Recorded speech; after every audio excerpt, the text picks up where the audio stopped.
সভ্যতার বিবর্তন ও পরিবর্তনের হাত ধরে 100 কোটি বছর আগে এসেছি এই পৃথিবীতে। তোমাকে ধরতে আসিনি, এসেছি ধরা দিতে।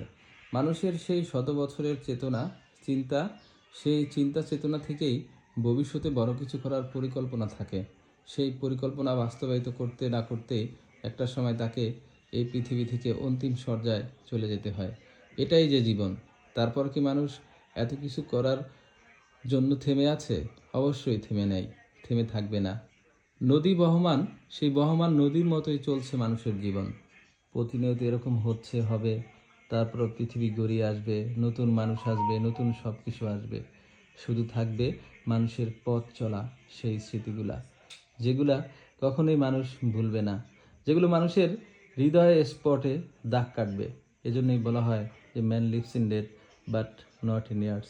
কর্মের মাধ্যমে মানুষ হয়তো তার স্মৃতিগুলোকে পৃথিবীর মানুষের কাছে আরও বেশি দিন জাগিয়ে রাখতে, বাঁচিয়ে রাখতে পারবে। সকলকে ধন্যবাদ।